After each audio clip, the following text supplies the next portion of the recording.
These type of situations happens every day. Every day. At is gambling and shit, whatever, you know what I'm saying? And rob the dice game or whatever, you feel me? No matter who the they are. I'm gonna tear that up.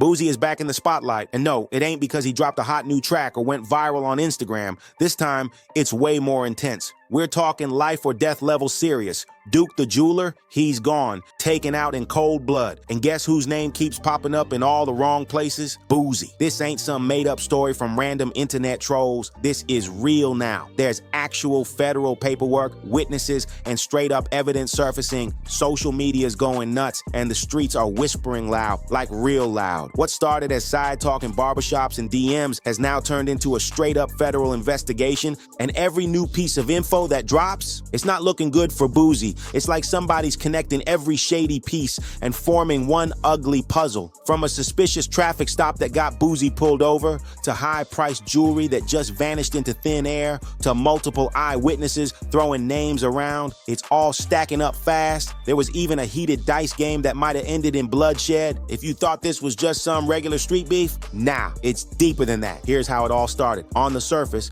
it looked like Boosie was just out riding, minding his business. Then boom, flashing lights, sirens, pulled over by the cops. At first, folks didn't think much of it. Boosie's been through this kind of thing before, but then folks started putting pieces together. Why that car? Why that day?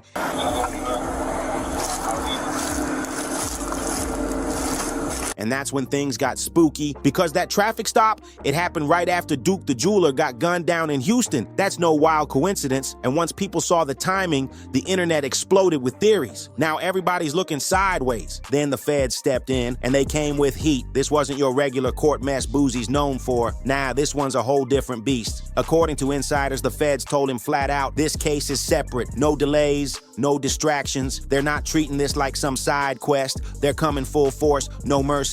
Behind the scenes, the feds already making power moves. They split this case up from all Boosie's past legal trouble and started drilling down into what really happened that night. Who was with Duke? Who made it out? And who's trying to disappear now? Boosie may still be making music and posting online like it's business as usual, but to the feds, he's a top-tier person of interest in a federal murder investigation. This ain't a drill, and they're not sitting around waiting for Boosie to slip up. They're watching every step, every call, every post. They want answers, and fast. The feds are already piecing the whole thing together, timeline and all. According to Houston PD's official report, Duke flew in straight from Chicago with one clear goal: to sell some exclusive high-end jewelry to Boosie. This was strictly business, or at least that's what it should have been. Duke had over $1 million worth of custom ice packed tight in his Louis Vuitton bag.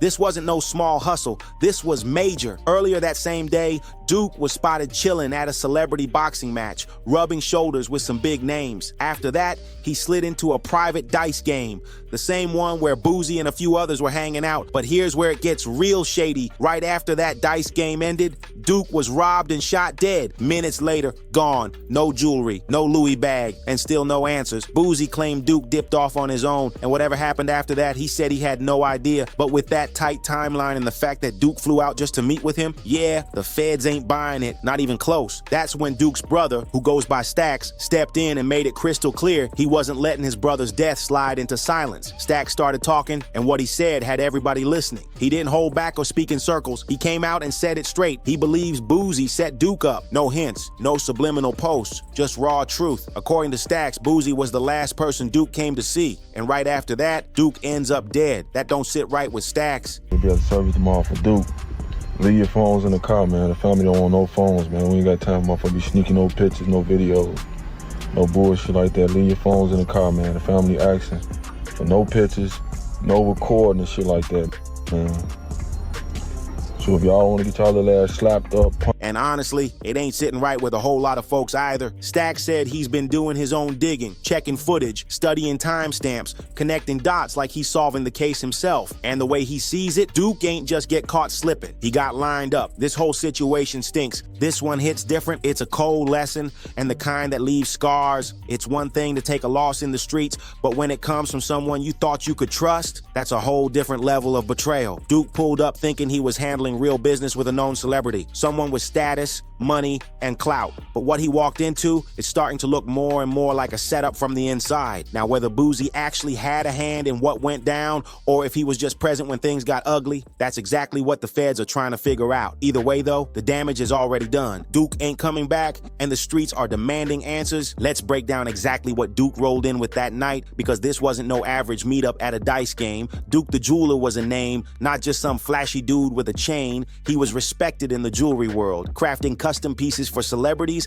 athletes, and influencers. His reputation was solid. His work, top tier. That night, he was carrying serious weight, over $1 million worth of custom ice, packed in a designer Louis Vuitton duffel bag. He didn't come on no shady move. Duke showed up legit, ready to talk business and elevate his brand. He pulled up in that room with confidence, not hiding, not ducking. He was proud of what he built, flashing his pieces, showing off his skills, and thinking he was among people who recognized the hustle. He was all about the come up, never expecting what came next. But what did he get in return? Silence, vanished jewelry, a missing bag, and his body left behind. People have been digging through timelines, watching footage, connecting dots, and the pattern is getting clearer. After that dice game ended, Duke was gone, and so was the bag. The ice disappeared without a trace. It's like he walked into that room with everything and never made it out with anything. That ain't random. That ain't coincidence. That's a robbery with intent. And now folks are wondering if it was all planned from the jump. No sign of that $1 million setup anywhere.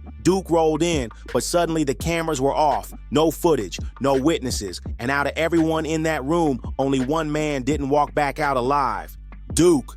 That's not just bad luck, that's too perfect to be random. This whole story is practically writing itself at this point. But wait, it gets even crazier. That same Louis Vuitton bag, the one Duke brought in with over $1 million worth of custom jewelry? Yeah, Houston PD confirmed it was found inside Boosie's own house. Not a random storage unit, not with a homie. Inside his actual crib. Let that sink in for a second. And now, according to the talk on the block, Duke supposedly asked Boosie to hold the bag while they were shooting dice. But when things went left and Duke ended up dead, that bag never made it back to his people. No police report, no statement. It was just sitting there like it belonged to Boosie all along. And here's the real question. If Duke really trusted Boosie enough to hand him $1 million bag, then why didn't Boosie step up after the hit? Why didn't he call the cops? Why didn't he at least reach out to Duke's family? Why was that bag just chilling at his place like nothing even happened? And if that wasn't messy enough, now we got a missing phone in the mix. Duke's phone, gone right after that dice game. Vanished. Nobody knew where it went. Nobody saw a thing. But the feds ain't amateurs. Every phone leaves a trail. It's like a digital fingerprint. And when they traced Duke's phone, it didn't disappear into thin air. Nope, it pinged at Boogie's recording studio. Yeah, you heard that right. Duke's last phone signal led straight to Boogie's spot. So unless that phone grew legs and strolled over there by itself, somebody in Boosie's circle had it. Phones don't teleport. That signal didn't lie. Either somebody got reckless or they thought nobody was paying attention to that studio ping. That was the last known location before the phone went dark. Permanently. Another link back to Boosie. And when the feds checked Duke's rental truck, what they found wasn't some mystery suspect. It was even worse. They pulled Boosie's own nephew's fingerprints from inside that car. That's bloodline right there. Boosie's inner circle getting pulled deeper into the mess. And it ain't just one relative. Next thing you know, Boogie's little cousin gets roped in too. That's 2 family members, both directly connected to the crime scene. And this ain't no rumor mill drama. This is cold, hard forensic evidence, fingerprints, real proof, no guessing games. The feds, they live for this kind of evidence. In court, it's like gold. And when the prints match people tied to the suspect, that's a slam dunk for prosecution. But it doesn't stop there. Nah, it gets even wilder. There was a witness, just a regular person stepping outside to smoke, and what they said changed everything. They told investigators they saw Duke leaving Boogie's house. At first, it looked like nothing. Duke was walking calm, relaxed, like he had no worries. Just another day, just another deal. But then, out of nowhere, Boogie's nephew came creeping from the side, not from the front door, not even casually walking up. Nah, this dude was lurking, like he was waiting in position, like the play was already set in motion. And if you believe what's laid out in those federal documents and what the street's been saying heavy, Duke knew something was off. They're saying he didn't freeze, he didn't run. Nah, he swung first. He tried to defend himself. Word is Duke tried to fight his way out of the trap, but it was already too late. That's when Boogie's nephew allegedly pulled the strap and let off. No yelling, no threats, no warning, just one move, quick and deadly, and just like that, it was done. Clean, Cold, calculated, and it all happened right outside the same spot where Duke thought he was safe, doing legit business with someone he thought he could trust. This wasn't some spur-of-the-moment beef in the streets. This was personal. The way it played out, fast, silent, controlled, it screams premeditated. But you want to know the real slip-up, the thing that got the whole squad sitting under that federal spotlight? They kept the jewelry. Whether they robbed him on purpose or just never handed it back, it doesn't matter. That Louis Vuitton bag, the one packed with over $1 million in icy custom pieces, never made it home to Duke's family. It stayed in Boosie's possession, still sitting there while Duke's phone was tracked, not to some random burner spot, but directly to Boogie's recording studio. That's two major links, the bag and the phone, and both point right back to Boosie's front door. That ain't just gossip, that's evidence, that's motive, and that's exactly how the feds start stacking up a case brick by brick once they followed that trail from the stolen jewelry to the missing phone to the exact people who ended up holding it. It was a wrap. But just when you thought this story couldn't get any messier, it does. Now folks are turning their eyes toward Jay Prince and they're asking the real questions, because if Jay Prince really runs Houston like they say he does, how did something this wild go down on his turf without him knowing anything? Let's keep it all the way real. Jay Prince is notorious for enforcing that check-in culture. If you pull up to H-Town, you better check in or things can turn ugly quick. Robberies, setups, disappearances, folks know the rules. Supposed to be a certain protocol for people to check in? No, and I begin with me, and then he can speak, and they can speak for the other generation. But I'm a never, you know what I mean? We don't have time for no sucker shit like that.